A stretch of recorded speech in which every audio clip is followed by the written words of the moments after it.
Hi, I'm Butch Haze, and you're plugged into the network. Welcome to Agent Academy, episode 2. And we have a great guest, our senior marketing advisor, director, Matt Ventrella, and he's here to join us today to talk about social media. And of course, we have Cindy Miller, and she's our marketing director for the network. Today we got some hot topics. There's a couple things going on that are recently very relevant. Matt is going to talk to us about the importance of creating a voice, because so many agents think, God, I do social media, but it's not producing any results. And I think there's a reason for that, right? And the reason is because they're not creating the voice and the value. Matt, take it away. Yes. So it is all about creating your voice and your value, and really understanding a little bit more around what it is that you're offering your audience. At the end of the day, there are so many pages to follow. There are so many people to listen to. And what you really need to do is find a way to be able to cut through that noise and to be able to provide value for your audience. So really the kind of core thing that you want to do is get a real true understanding as to what sets you apart. Listening to your clients around, what are some of the things that they really liked when they were working with you? And really trying to highlight some of these values and really setting them aside. Well, you bring up a great point. Yeah. So the first step is understanding your voice. Talk to the people that love you. What do you love about me? That's a great question to ask. And it's a great question to go to not your core group of friends, right? But people that you've worked with. It's a great way to use it and leverage it as a tool to go back and communicate. I haven't talked to these guys in a while. Right. Let them know, hey, I'm doing this thing in social media, and I'm trying to find my voice. What did you like about me? What value did I provide that exceeded your expectations? Right. And there becomes the answer, because so many people are like, I don't know what my voice is. I don't know what to give back. I also think it's a time too. If you're trying to determine what your voice is or what you want to portray across your social media right now, I think it's a good time to say, okay, what are people saying about me? What do they like about my business and what I provide? But also, what do I want to do moving forward? What type of agents do I want to be moving forward? And the way you brand yourself will hopefully help you be that agent moving forward. So a real world example is if you want to be known for having great design, or your listings all have a unique design or something like that. What you can do is talk to designers. If you want to be a leader of the and what you do is you do this. You can interview designers. We did it the other day. Annie Lowengar, who's a top designer here in San Francisco.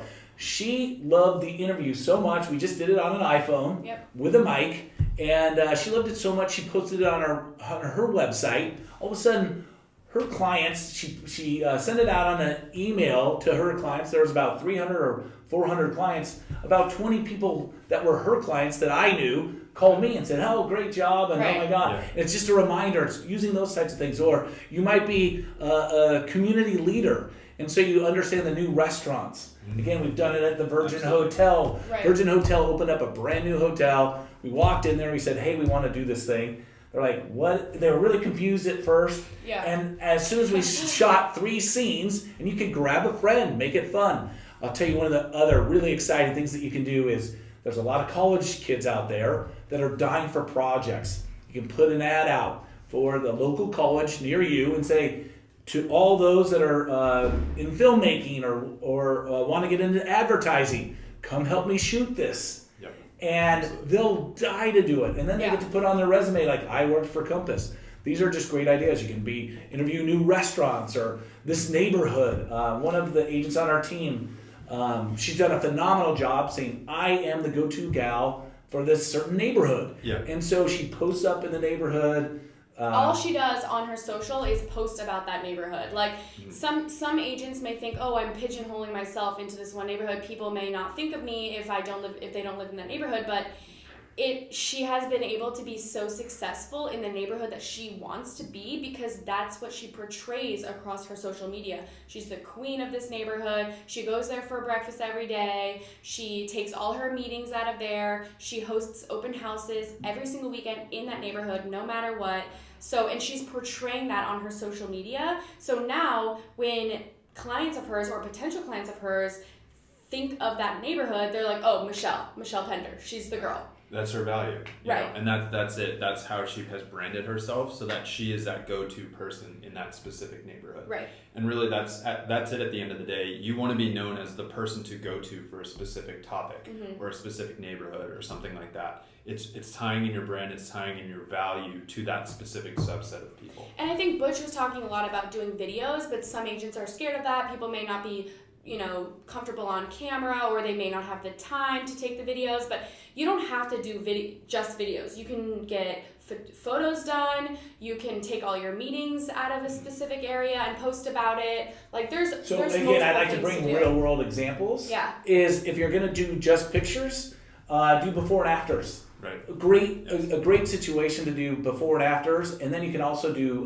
voiceover or those types of things. But everybody sees you in 3 dimensions. Whether you're comfortable on video, I'll tell you what makes you more comfortable on video is doing it. Doing more video. For sure. The more you do it, the more you get comfortable. Again, we do no editing on this, but people go, "Oh, you're naturally comfortable." No, I've been doing it for 5 years, doing video or longer, and I still screw up all the time. Like a handful of examples I've seen are, one realtor does like funny videos, for his properties. He goes in and he like makes fun of does like a rap or whatever, and that's his thing, and that's why he builds a following. It's quirky, exactly. Or there's one person that just talks about renovations, the numbers behind it, the ROI behind everything, before and afters. That's their thing. So I think that all of us as agents, we're all posting our just listed, coming soon, just sold, and lifestyle pictures. I mean, that's what we all do, but in order to be one step ahead and to be different is to find your niche and really pound it into the ground, because that's where you're going to get your following. Well, I think every successful or uber successful agent that I've seen out there, and I've tried to study it as best I can, really has a neighborhood or an area locked up. Yeah. Right? Whether it's, I remember this guy that I used to work with at Sotheby's, he really he never started that way, but he was like, "Oh, I'm the penthouse king." Right. And he got known for that. Right. And, or just did high rises and those types of things. If you're in a suburb that doesn't have high rises, really owning a neighborhood. If you haven't... Or a type of home, right? Like there's one person duplexes, condos. Exactly. There are agents here in San Francisco who are really great with lofts. There's like 4 or 5 agents here who just kill it with lofts, and they're the loft agents. Right. Or new development. Like I do new development. And even if you don't have the business, let's say you're an agent starting out, or you're like, "Hey, I want to build this up." Right. You have to start talking about it and interviewing people, and like a new project's coming up, be the first. Right. And what's funny about creating videos or any of this information that you're out there, the newer the development, you're out there and Google is picking up text words. Yeah. You might, your blog or whatever might start coming up first. Totally. And you could say like, "I know them all and come to me first." Right. And if you haven't done this, the most important thing is like, well, gee, there's just so much to do. In your calendar, an appointment, 1 hour a week. Start with 1 hour a week and just make it a habit. Lock it in your calendar, in your day timer. However, that 1 hour, everybody's got 1 hour to dedicate, and you say, "I'm going to go around the city, or I'm going to go around my neighborhood, in my area, and focus on this one thing, and then post it in these different areas." I think that's it. It's all about that small little win. It's that small little victory. And real estate agents, like, everybody got into it because they have that internal drive to be able to kind of push themselves through it. Everyone is an entrepreneur, So having that drive where you spend an hour and you just have that quick little win and you just keep at it every single week, you're going to build that kind of momentum to continue pushing you forward. I think one thing that people don't understand as much, especially agents who have been in the industry for so long, that they've been so successful, but now they're thinking, "Well, I've been successful without social media. I don't need to do it because I've been successful without it." I think that advertising, we know that advertising really is transitioning to just digital, primarily social media. And yes, Instagram and Facebook and LinkedIn are the hot platforms right now, but in 2 years there may be another one and you're already behind the time because you don't have an Instagram page or because you're not successful on that page. So I just think starting out, understanding that this is a long-term play. This isn't, you're not going to post 3 times and get a lead. Like, this is something that you put in energy on a day-to-day basis or a weekly basis, and maybe a year down the line, that's when your following has really grown, and that's when people are really starting to trust you. Absolutely.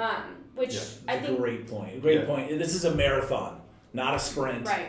I would try and pick one that you really focus on, whether it be LinkedIn or Facebook or Instagram. I think already we're seeing Facebook kind of tail away. Yeah. And Instagram is becoming Instagram and LinkedIn. Those are the two to go for. And the rules are changing, right? Yeah. With Instagram all the time.